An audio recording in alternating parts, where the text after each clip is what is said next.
The welcome sign at Wildwood is always out, and thousands of people come here for tours each year. This is a walking forest, as well as a working forest. But for Merve Wilkinson, these tours are more than good exercise. This is a campaign, waged one tour group at a time, against the clear-cut. Now, we always say that we can take the forest down and we can plant. Now, planting works if it's done properly. He'll take on anyone in a debate, including this class of students working on their master's degrees in land resource management.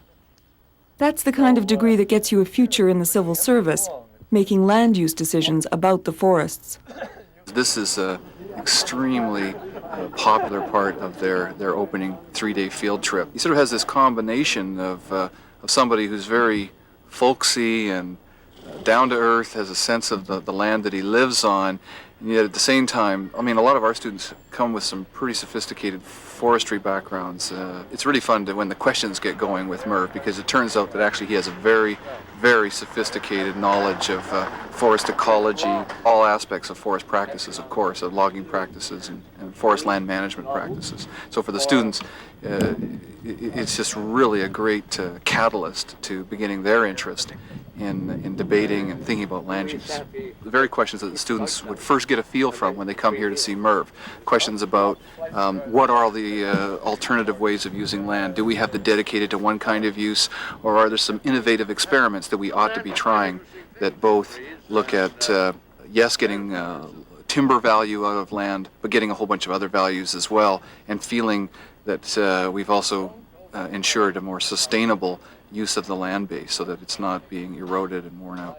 Until we learn to work with nature instead of trying to re-establish or revamp nature, we're in trouble. I've been coming here for years because Merve's related to my mother. Merve used to have a hard time convincing people that he was doing something that made sense. Now people are starting to see that he is doing something that's really needed. And it's a whole different way of looking at forestry, of course, but he can make it work, whereas big industry says it's not possible. He's been practicing this type of logging way before anybody thought that it made any sense at all. A matter of fact, he was thought to be a little bit on the strange side, except that every year that the prices would go up and they'd figure, well, maybe he made a right decision. Maybe this year he's going to clear cut. And he never would, because he said he liked to live in the forest. Considered eccentric for years, these days Merve Wilkinson's opinions are getting much more attention. His voice bridges two worlds: the environmentalists who don't want any logging, and an industry that wants to log everything. Which is one of the reasons why in 1993, Merve and Ann Wilkinson arrived at the end of the road, on the Kennedy Lake Bridge, with 1,100 other protesters.